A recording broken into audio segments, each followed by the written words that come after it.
जय Hind, good evening मेरे प्यारे दोस्तों।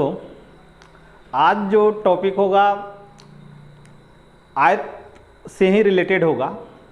जो बेसिक चीज़ें हमने बताए थे, यानी फंडामेंटल ऑफ रेक्टेंगल, यानी कहें तो आयत का पूरा फंडामेंटल हमने पिछले वीडियो में बता चुके हैं। ठीक है, उसी से रिलेटेड कुछ और भी क्वेश्चन जो छूट गए थे आज हम क्लियर करने वाले हैं। और वैसा क्वेश्चन जो बार बार एग्जाम में पूछे जाते हैं और वो क्वेश्चन पूरा आज क्लियर होगा। ठीक है, तो चलिए देखते हैं। सबसे पहले आयत की बात की जाए। इस आयत से क्वेश्चन क्या पूछे जाएंगे? पूछे जाएंगे लंबाई और चौड़ाई में वृद्धि या कमी करने पर आयत में क्या परिवर्तन होगा। ठीक है, आयत में क्या परिवर्तन होगा। ठीक है, ये सारा चीज हम बताएंगे। साथ साथ रेशियो में दे देगा, क्षेत्रफल दे दे, परिमाप दे दे, और उसके बाद रेशियो में दे दे कुछ अंक। ठीक ना, तो उससे भी रिलेटेड हम क्या करेंगे, क्वेश्चन को सॉल्व करेंगे। आ रही बात समझ में? चलिए देखते हैं। सबसे पहला क्वेश्चन क्या है कि किसी आयत की लंबाई में 20% की वृद्धि और चौड़ाई में 20% की कमी कर दी जाए तो आयत के क्षेत्रफल में क्या परिवर्तन होगा? कमी होगी या वृद्धि होगी? ठीक है, ये पहला क्वेश्चन है। देखिए, बहुत सारे ट्रिक होते हैं और फॉर्मूले जो होते हैं उससे भी बन जाता है क्वेश्चन, लेकिन आज मैं वैसा एक ट्रिक बताने जा रहा हूं जो विदाउट आप पेन को क्या कर सकते हैं, इस क्वेश्चन को सॉल्व कर सकते हैं बिना पेन का। ठीक है, ध्यान दीजिएगा। प्लस का अर्थ हो गया वृद्धि, ये तो समझ में आता होगा आप लोगों को, और माइनस का अर्थ होता है कमी। ठीक है, जब एक साथ दोनों दे दे, वृद्धि और कमी, और साथ साथ सेम प्रतिशत दे दे, जैसे x% वृद्धि और x% कमी दे दे, तो इसको हम लोग सिंपल सा क्वेश्चन को क्या कर सकते हैं, मन में ही सॉल्व कर सकते हैं।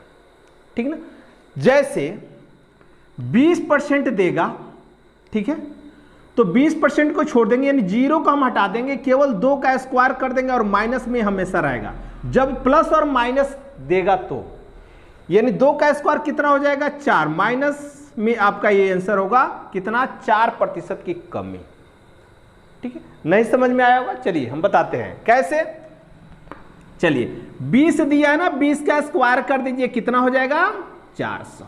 अब बट्टे में 100 से भाग दे दीजिए, 0 0 कट जाएगा, 4 बच जाएगा, लेकिन 4 बचेगा हमेशा क्या होगा, माइनस में होगा। ध्यान दीजिएगा, प्लस में दे x%, माइनस में दे x%, तो हमेशा क्या होगा, उस आयत में कमी आएगी।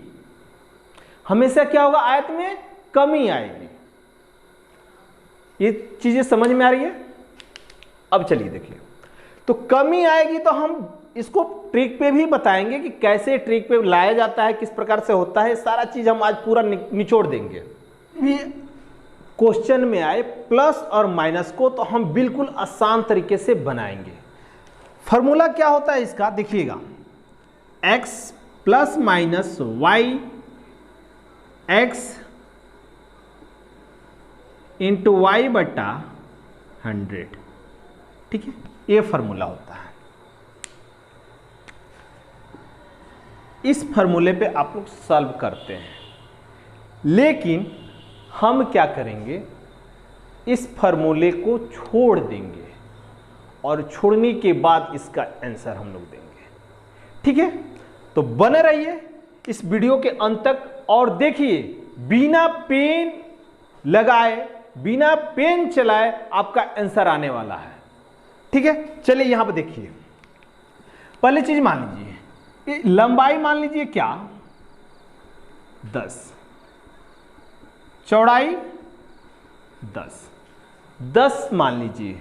अब आप बोलेंगे कि लंबाई और चौड़ाई 10-10 मान लेंगे तो ये तो मेरा वर्ग हो जाएगा। ठीक है, क्या हो जाएगा? वर्ग हो जाएगा। लेकिन दोस्त देखिए, वर्ग हो या आयत हो, दोनों में ये फॉर्मूला काम करने वाला है आपका, जो तरीका हम बताने जा रहे हैं।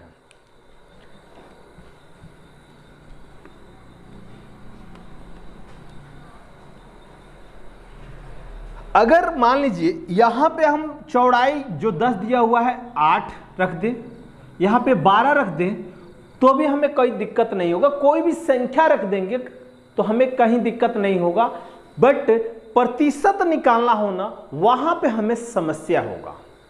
प्रतिशत निकालना हो वहां पे हमें समस्या होगा।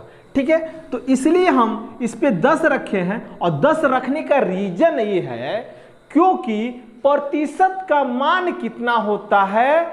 कितना होता है? 100 होता है। प्रतिशत का मान कितना होता है? 100 होता है। ठीक है, या कोई भी वस्तु, दुनिया की कोई भी वस्तु अपने आप में कितना प्रतिशत होती है? 100% होती है। दोस्तों देखिएगा, ये जो आयत भी है अपने आप में कितना प्रतिशत है? तो 100% है। तो 100% जब होता है तो अब इसको छोटा और बड़ा करने में हमें क्या जाता है? छोटा बड़ा करेंगे तब तो ये परिवर्तन होगा, यह आयत। ठीक है, तो जब आयत छोटा और बड़ा, लंबाई और चौड़ाई छोटा और बड़ा करेंगे तो आयत में परिवर्तन होगा। ठीक है, तो 100%। अब ये ध्यान दीजिएगा कि हम वैसे संख्या को हम लेते हैं कि दोनों लंबाई और चौड़ाई का गुणनफल कितना हो जाए? 100 हो जाए। ठीक है, कितना हो जाए? 100 हो जाए। अगर 100 होता है तो हमें प्रतिशत घटाना और जोड़ना बिल्कुल आसान हो जाएगा, बिल्कुल आसान हो जाएगा। अब चलिए देखिए, क्वेश्चन बोला गया था कि 20% की वृद्धि और 20% की कमी कर देने से आयत में क्या परिवर्तन होता है, यही बोला गया है ना। चलिए देखिए, अगर हम 10 मानते हैं तो 10 का 20% कितना होगा? तो 2 होगा। तो वृद्धि होगा तो 10 की जगह कितना हो जाएगा? 12 हो जाएगा, यानी ये लंबाई जो होगी 12 हो जाएगी। समझ में आ गया? अब चलिए, 10 का 20% कितना होगा? 2 होगा। तो कमी है तो 2 की जगह पर, यानी 10 की जगह पर कितना हो जाएगा? 8 हो जाएगा। अब तो समझ में आ गया होगा। तो 12 8 कितना? 96। अब पहले मेरा कितना था? 100। अब 96 को क्या कर देंगे? घटा देंगे। ये 4% की क्या हो गई? कमी हो गई।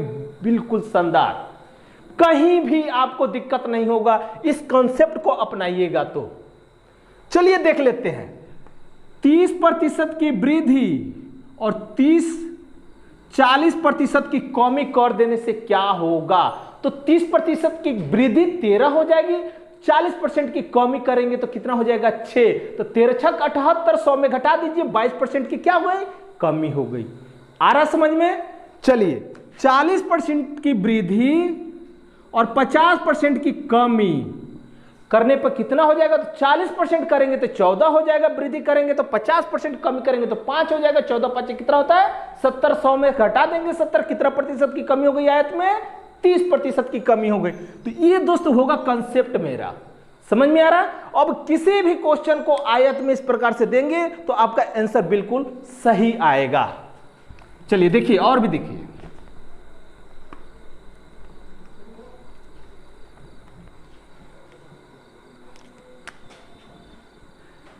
जैसे ये आयत है, बोला है क्या?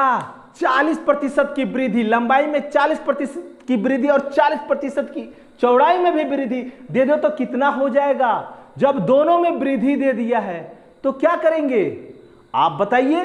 14 का स्क्वायर होता है, यानी 14 गुणे 14 196। 100 घटा दीजिए, उसमें 96% की वृद्धि। समझ में आ रहा? कितना? 40% की इसमें भी वृद्धि और 40% की इसमें भी वृद्धि। पहले 10 10 था, अब कितना हो गया? 14 14 हो गया। तो अब कितना हो जाएगा? 14 का स्क्वायर 196, यानी 100 घटा देंगे, आपका कितना हो जाएगा आंसर? 96% की उस आयत में वृद्धि हो गई। अब तो समझ में आ गया होगा, बिल्कुल आसान है। इसलिए आप इसको 10 मानिए, 10 cm मान लीजिए, मीटर मान लीजिए, कुछ भी मान लीजिए, ये आपके ऊपर है, या जो क्वेश्चन दिया है उसके ऊपर है। लेकिन आप मानिए तो क्या मानिए? लंबाई और चौड़ाई 10 मानिए, ताकि इसका गुणनफल हमेशा क्या हो जाए, प्रतिशत, यानी 100% के बराबर आए, 100। ठीक है, इतना तो समझ में आ गया होगा।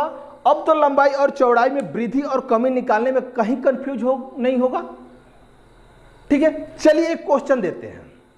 क्वेश्चन क्या है कि एक आयत के लंबाई और चौड़ाई में, लंबाई में 25% की वृद्धि और चौड़ाई में 35% की कमी कर दें तो इसके क्षेत्रफल में क्या परिवर्तन होगा। चलिए, आप तो लोग कहेंगे कि अब तो दिक्कत हो जाएगा, क्योंकि इसमें तो हम लोग 40 यानी 4 बढ़ा दे रहे थे, घटा दे रहे थे, अब क्या होगा। तो अभी कुछ भी नहीं होगा, सिर्फ गुणा आपको आता है तो सब चीज सही है। क्या देखिए, ये की तो करना है, 25% वृद्धि करेंगे तो 12.5 हो जाएगा, 35% की वृद्धि करेंगे तो 10 में से कितना 3.5 घटा देंगे तो ये हो जाएगा 6.5। गुणा तो कर दीजिए ना, यही तो है गुणा। अगर गुणा करते हैं जितना आएगा 100 से, अगर ठीक है, अब यहां पर देखिए, अगर ये गुणनफल 100 से अधिक आता है तो 100 को घटा देंगे, और 100 से कम आता है तो 100 से घटा देंगे। समझ में आ रहा है। देखिए, 100 से अधिक ये गुणनफल आता है तो 100 को घटा देंगे, अगर 100 से कम आता है तो किसको घटाएंगे, 100 में से घटा देंगे, उतना ही वो कमी हो जाएगी। अगर अधिक आता है तो उतना ही वो वृद्धि हो जाएगी। ठीक है, चलिए गुणा कर लिया जाए तो कितना आ जाता है, लगभग एक, आपको लग रहा है क्या है, कमी आ रही है तो 18%, ये लगभग में हम दे रहे हैं भाई, क्योंकि हमने गुणा नहीं किया। ठीक है, तो लगभग में ये 18% की क्या हो गई, आयत में कमी हो गई। समझ में आ गया होगा। चलिए, ये कंसेप्ट आप हमेशा याद रखिएगा। आपका टोटली आयत का क्वेश्चन और वर्ग का क्वेश्चन समाप्त हो जाएगा बिना पेन लगाए। ठीक है, चलिए एक और क्वेश्चन दे देते हैं। कितना, लंबाई में 140% की वृद्धि और चौड़ाई में 120% की कमी कर दी जाए तो क्षेत्रफल में क्या परिवर्तन होगा। 140% की वृद्धि करेंगे ना दोस्तों 10 का, तो कितना हो जाएगा, 24 हो जाएगा। कितना हो जाएगा, 24 हो जाएगा। होगा कि नहीं होगा। और 120% कमी करेंगे, किसमें किसमें कमी करेंगे, तो चौड़ाई में 120%, यानी 10 का 120% कितना होगा, तो 12 होगा। तो 10 में से 12 को घटाएंगे तो कितना होगा, -2, यानी गुणे -2 इक्वल टू -48% की कमी होगी। समझ में आ गया होगा ये। अब तो कहीं आपको दिक्कत नहीं होगा। ठीक है, चलिए अब चलते हैं रेशियो से क्वेश्चन को कैसे सॉल्व किया जाता है। ठीक है, वो हम देख लेते हैं।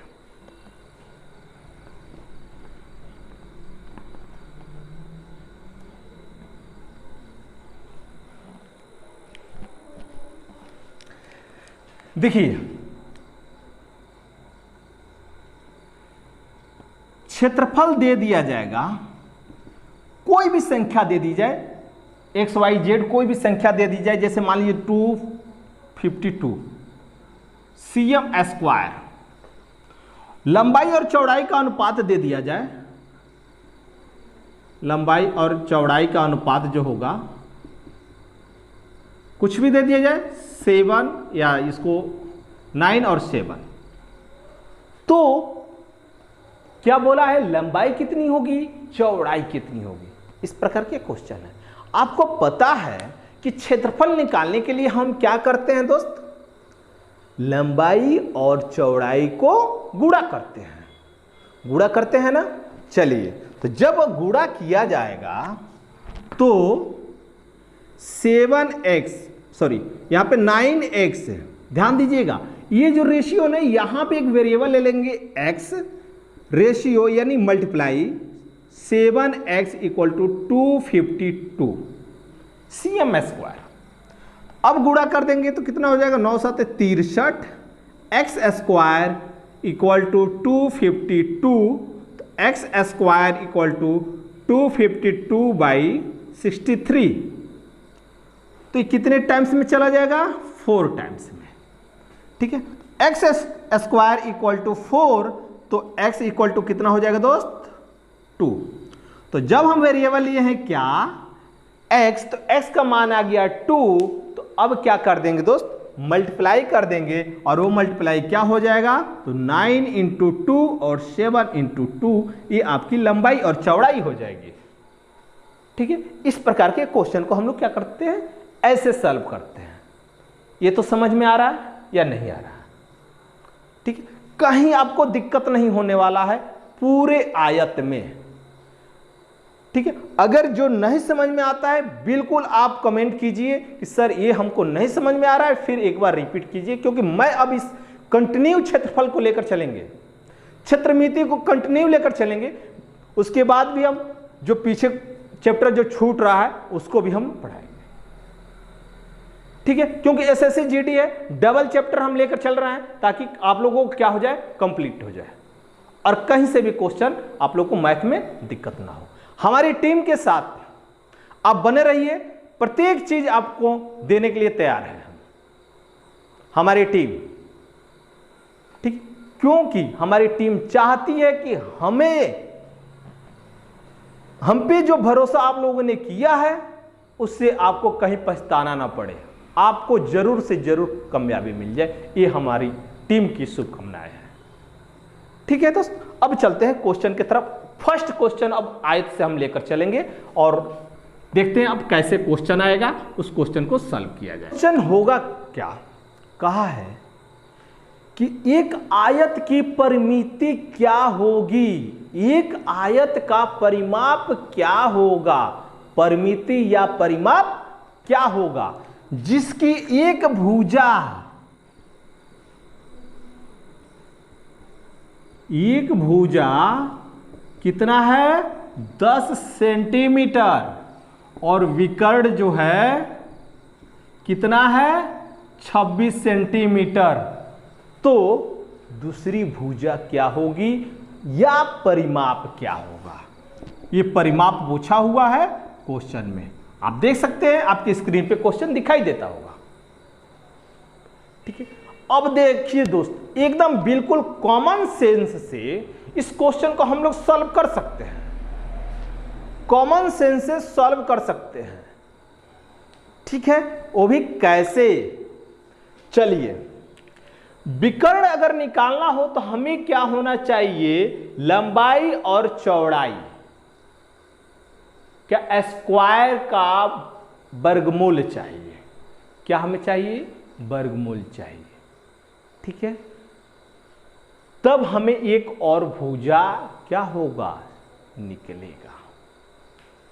आपको हम स्टार्टिंग, जब हम मैथ का क्लास स्टार्ट किए थे उस टाइम ही बताए थे कि आपको क्या करना है? 20 तक टेबल और 25 तक स्क्वायर और 10 तक क्यू को एकदम बिल्कुल रट जाना है। उस नंबर को हमें क्या करना है? ऐसे माइंडली रखना है ताकि कहीं भी हम उस नंबर को देखें, संख्या को देखें, तो हम देखकर बता सकते हैं कि ये नंबर कहां का है। उसी प्रकार डिफरेंट और योग करने में हमें सबसे ज्यादा सहायता मिलता है। ठीक है, तो सहायता क्या मिलता है? तो देखिएगा, विकर्ण जो होता है ना, विकर्ण जो होता है लंब का स्क्वायर और प्लस चौड़ाई का स्क्वायर इक्वल टू विकर्ण का स्क्वायर। समझ में आ रहा है? विकर्ण का स्क्वायर करेंगे तो कितना हो जाएगा? 676। ये है आपका 26 का स्क्वायर। ठीक है, एक भुजा मान लीजिए चौड़ाई दिया है, ये तो 100 दिया हुआ है। ठीक है, तो ये हमें चाहिए। कितना आसान है कि नहीं है? बनाने का मेथड आपको मैं बता रहा हूं, ठीक ना? सोचने की क्षमता को बढ़ाइए आप बिल्कुल आसानी तरीके से इसको क्या कर सकते हैं? सॉल्व कर सकते हैं। अगर हम बताएं तो पूरे 1 से लेकर 100 तक के एक ही स्क्वायर, 2 नंबर के स्क्वायर के बीच में कितने का डिफरेंट होता है? तो 100 नंबर के डिफरेंट होता है। X square minus y square equal to 100, और वो दो नंबर कौन से होते हैं ये आपको 1 से लेकर 100 तक के बीच में मैं बता चुका हूं कि कौन सा होता है, और एक बहुत सारा काम आने वाला है। ठीक है, तो ये आपका हो जाएगा 26 स्क्वायर माइनस 24 का स्क्वायर, इतना होता है, यही 100 का डिफरेंट होता है। ठीक है, तो अब यहां पर ध्यान दीजिएगा, वाट का स्क्वायर इक्वल टू, ये घट जाएगा तो 576, तो वाट इक्वल टू क्या हो जाएगा दोस्त, ये कट जाएगा यानी 24। आ गया बिल्कुल आसानी से। अब आपको करना क्या है, परिमाप निकाल देना है। परिमाप आपको पता है 24 और 10, एक भुजा है और दूसरी भुजा 24 निकल गई, तो 24 10 34 दूना कितना हो जाएगा 68 cm। ठीक है, समझ में तो आ गया होगा। इसी प्रकार से क्वेश्चन को क्या करेंगे, सॉल्व करेंगे। ठीक है, तो आज के लिए इतना ही। नेक्स्ट वीडियो में हम मिलेंगे फिर से और क्वेश्चन सहित अच्छे से अच्छे क्वेश्चन को लेकर आएंगे। अभी तो बेसिक था, फंडामेंटल था, और इस फंडामेंटल को आप क्या कीजिए, एक्सेप्ट कीजिए, अच्छे तरीके से समझने की कोशिश कीजिए। ठीक है, तब तक के लिए और आज तक के लिए धन्यवाद। Good night.